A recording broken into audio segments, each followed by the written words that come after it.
নমস্কার, আমি কল্যাণী রান্নাঘরে আপনাদের সবাইকে আরও একবার স্বাগত। আজকে আমি আপনাদের জন্য আবারও একটা নতুন রেসিপি নিয়ে চলে এসেছি। আজকে আমি আপনাদেরকে সাবুর পায়েস বানিয়ে দেখাবো। আপনারা বাড়িতে এভাবেই আমার মতো করে একবার সাবুর পায়েস বানিয়ে দেখবেন, স্বাদে গন্ধে হয় দুর্দান্ত। তো যাই হোক, চলুন তাহলে এখন আমরা মূল রেসিপির দিকে এগিয়ে যাই।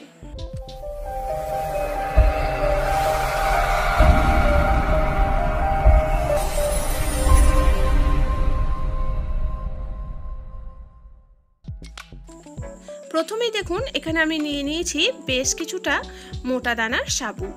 এবার এই সাবুটাকে আমি পরিষ্কার করে ধুয়ে নেব।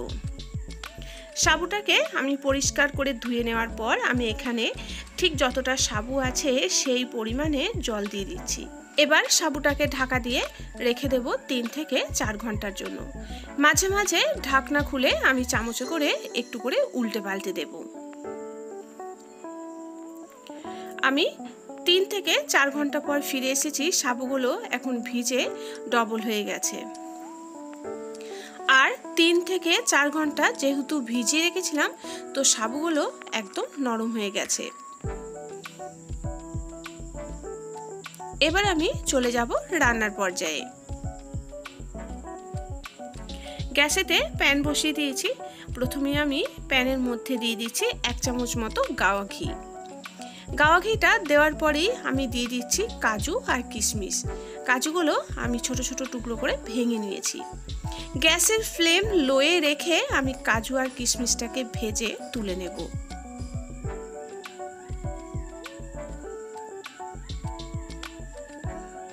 এবার ওই প্যানেতেই আমি আবারও দিয়ে দিচ্ছি 1 চামচ গাওয়া ঘি। এবার আমি এর মধ্যে দিয়ে দিচ্ছি ভিজিয়ে রাখা সাবু।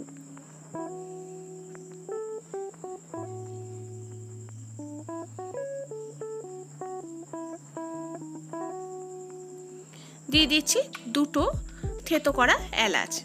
আমি সাবুদানাটাকে 2 মিনিট মতো গ্যাসের ফ্লেম মিডিয়ামে রেখে নাড়াচাড়া করে নেব। সাবুদানাটা এভাবে নাড়াচাড়া করে নিলে সাবুদানাটার মধ্যে যে লাল ভাবটা থাকে সেটা অনেকটাই কমে যায়। এবার আমি এর মধ্যে দিয়ে দিচ্ছি ঘন করে রাখা গরুর দুধ।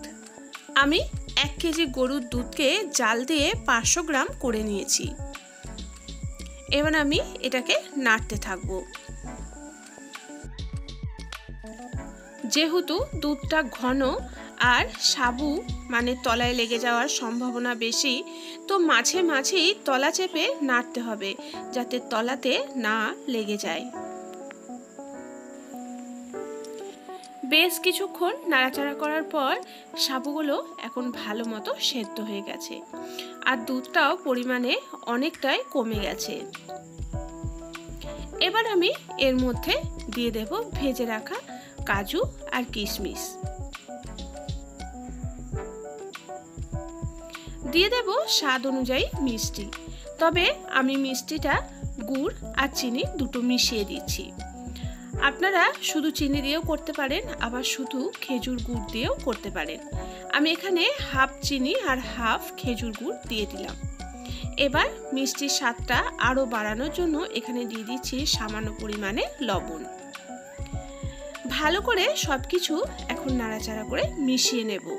গ্যাসের ফ্লেম অতি অবশ্যই লোয়ে রাখতে হবে, না হলে দুধটা কিন্তু ছানা কেটে যেতে পারে।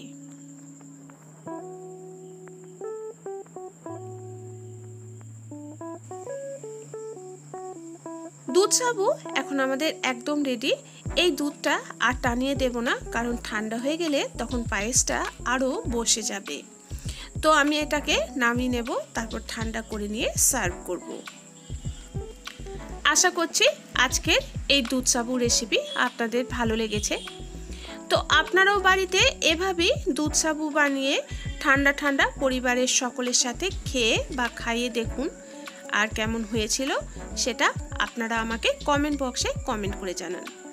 আর একটা লাইক বা শেয়ার করতে ভুলবেন না। এবং নিত্য নতুন রেসিপি সহজ পদ্ধতিতে পেতে আমার চ্যানেলটা সাবস্ক্রাইব করে আমার পাশে থাকুন। নমস্কার।